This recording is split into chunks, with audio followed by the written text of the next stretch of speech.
Nyawa menjadi taruhan saat pasien cuci darah tidak bisa berobat. Tak ingin kejadian seperti itu, Menteri Sosial menegaskan rumah sakit tidak boleh menolak pasien cuci darah karena kartu BPJS warga kurang mampu mendadak tidak aktif.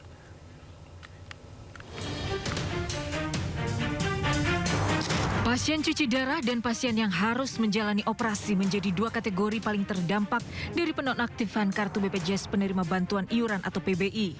Bagi pasien gagal ginjal, cuci darah wajib dilakukan untuk menunjang keselamatan jiwa mereka. Begitu pula bagi pasien yang harus melakukan operasi darurat. Jika terlambat, nyawa jadi taruhan. Namun ironisnya, kartu BPJS bagi warga kurang mampu tiba-tiba nonaktif tanpa pemberitahuan.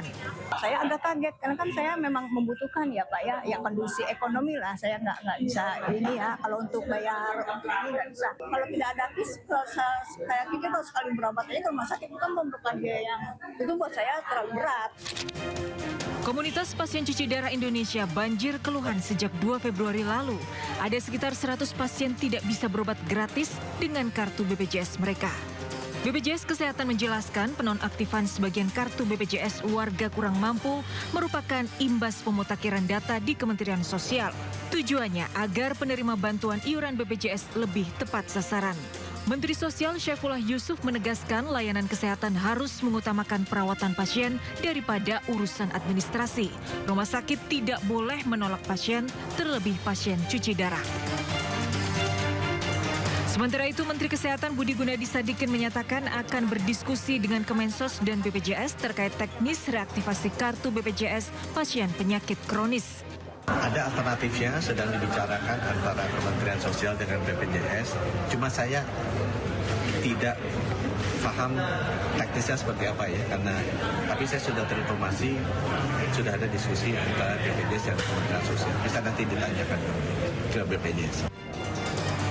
Tim Liputan iNews melaporkan. Dan untuk mengetahui perkembangan terakhir mengenai deaktivasi kartu BPJS Kesehatan bagi masyarakat tak mampu, sudah bergabung bersama kami Direktur Utama BPJS Kesehatan, Ali Gufron. Selamat sore, Pak Gufron. Halo, Pak Gufron. Iya, selamat sore Mas David Silahoy. Ya, baik. Ya, terima kasih untuk waktunya, Pak. Suara saya bisa sudah terdengar jelas, hanya mungkin agak sedikit delay, Pak. Ya. Baik, Pak Gufron, kenapa pemutusan hak warga penerima bantuan iuran BPJS PBI ini terkesan ini memang secara mendadak begitu, bahkan belum banyak yang belum tersosialisasi? Perlu dipahami bahwa BPJS Kesehatan itu tidak memiliki wewenang ya. Seseorang itu masih memiliki hak sebagai PBI atau non PBI, artinya penerima bantuan iuran atau bukan penerima bantuan iuran ya. Itu yang menentukan adalah Kementerian Sosial. Dan Kementerian Sosial itu berbasis pada keputusan Menteri Sosial nomor 3 HUK garis miring 2026 berlaku efektif 1 Februari 2026 ya. Itu disebutkan di situ ya bahwa memang harus memenuhi syarat.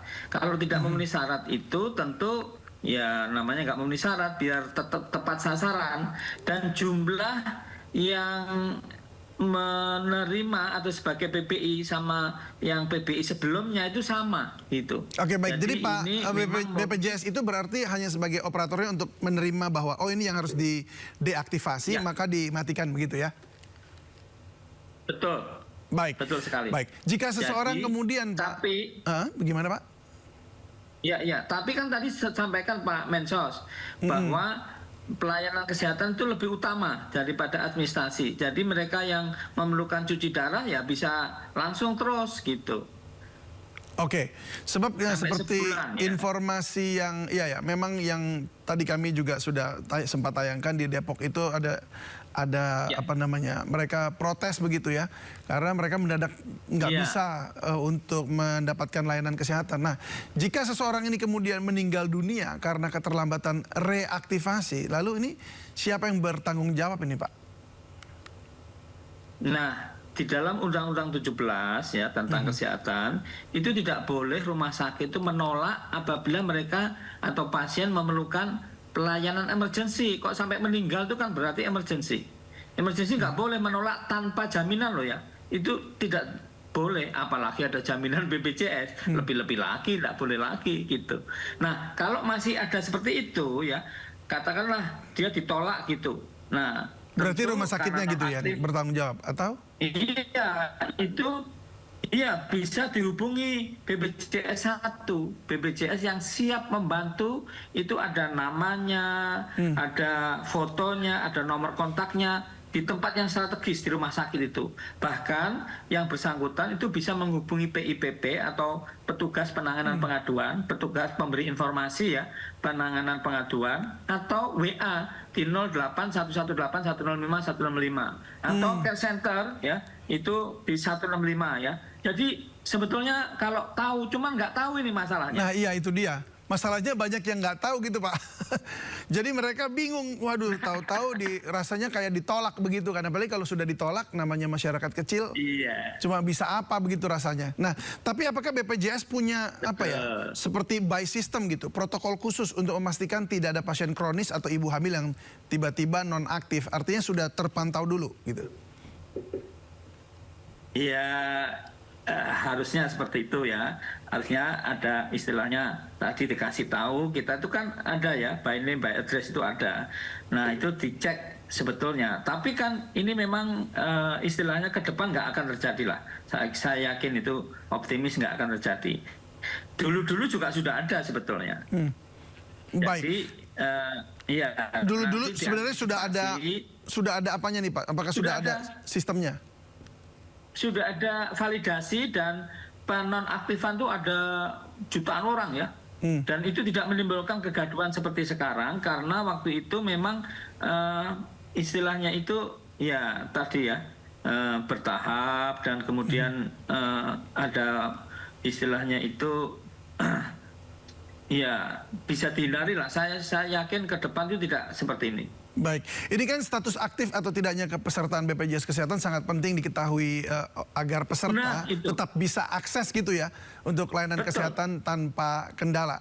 Nah, itu ada beberapa kanalnya ya. Mungkin saya akan coba hadirkan dulu. Bapak nanti boleh lihat dulu Pak, ini yang kami tampilkan. Apakah ini memang sudah sesuai atau belum? Berikut ini beberapa kanal yang resminya. Pertama, aplikasi mobile JKN unduh terlebih dahulu di Play Store. Dan setelah berhasil dibuka, lakukan pendaftaran melalui NIK KTP. Setelah berhasil login, pilih info peserta untuk mengetahui apakah BPJS Kesehatan aktif atau tidak. Kedua, WhatsApp BPJS Kesehatan. Pengecekan melalui nomor fitur layanan pendawa di nomor 0811 8165 165. Kemudian ketiga, hubungi call center 165 dari ponsel Anda. Ikuti instruksi dari operator atau pilihan menu yang muncul untuk layanan cek status kepesertaan. Ya, itu bagaimana Pak? Terkonfirmasi ya? Bisa dari kanal-kanal tersebut ya? Betul, tapi masih kurang sebetulnya.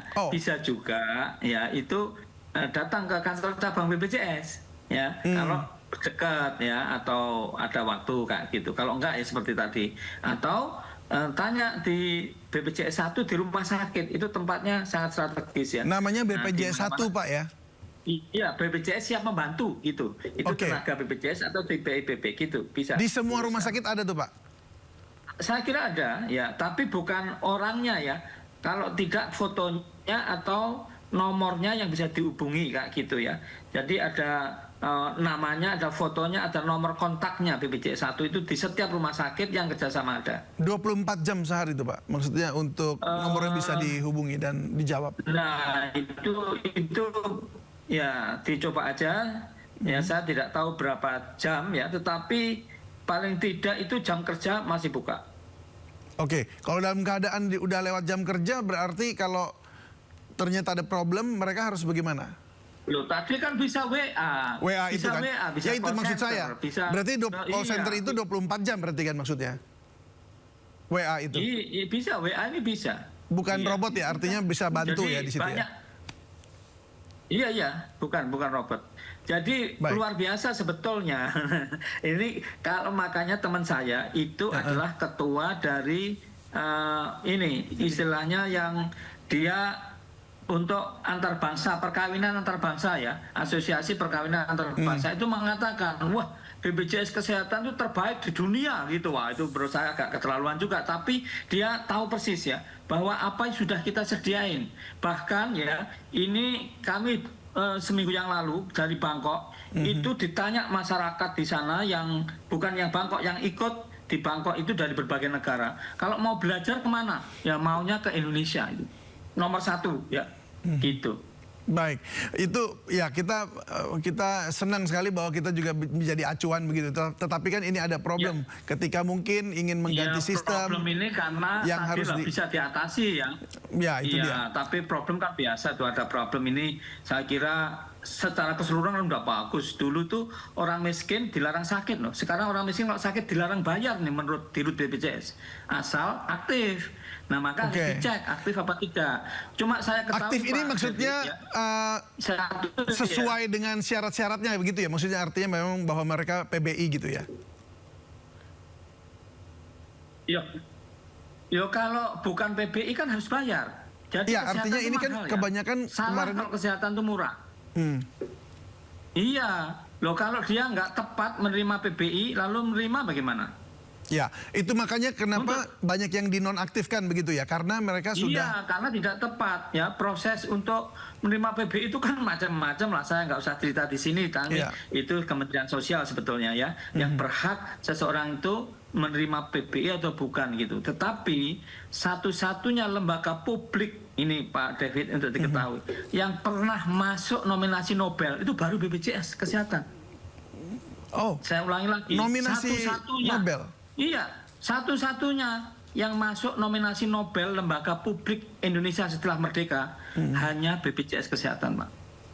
Itu. Wow, mantap. Congrats kalau gitu, Pak. Mantap. Tapi ini kita masih harus menyelesaikan yang hal ini ya. Apakah sudah ngobrol-ngobrol akhirnya, Pak, dengan itu, dengan Kementerian Sosial dan juga dengan Kementerian Kesehatan? Sudah ngobrol-ngobrol belum ya? Sudah ngobrol-ngobrol dan rekomendasinya atasinya ya. Bagaimana rekomendasinya jadinya? tadi hasilnya iya, kalau untuk cuci darah nanti bisa sampai 1 bulan ke depan masih bisa. Iya. Oke. Oh, itu opsi-opsinya ya, yang bisa dieksekusi langsung. Iya. Baik, kalau untuk rumah sakit, bagaimana rumah sakit bisa mendapatkan jaminan untuk melayani pasien terlebih dahulu, sedangkan urusan berkasnya kemudian menyusul mungkin bahkan 1 bulan lagi baru selesai, sebab Mensos dan Kemenkes kan menegaskan rumah sakit nggak boleh menolak pasien gitu.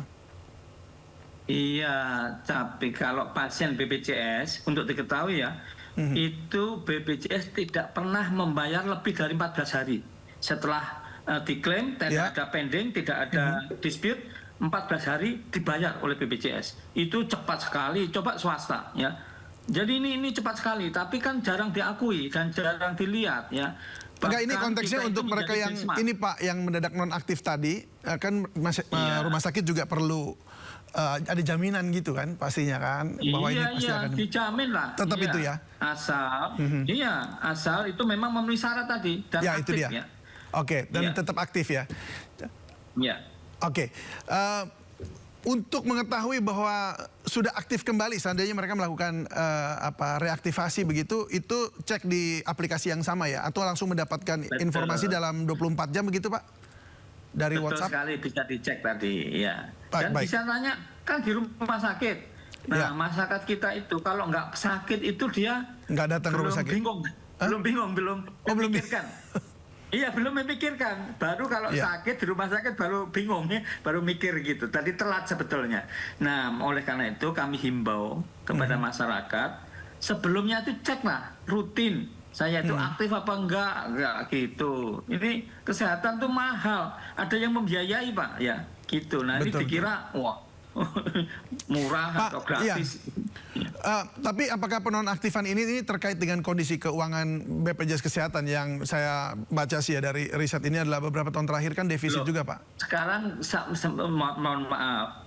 Yang istilahnya masuk PBI atau non PBI itu 1 bukan BPJS. 2 ya itu udah rutin ya sebetulnya dilakukan ini. Jadi sebetulnya terkait nggak terkait dilakukan itu. Jadi tidak ada hubungannya dengan kondisi keuangan BPJS gitu. Jadi nggak ada hubungannya, tetap pokoknya akan dibayarkan, pasti akan dibayarkan.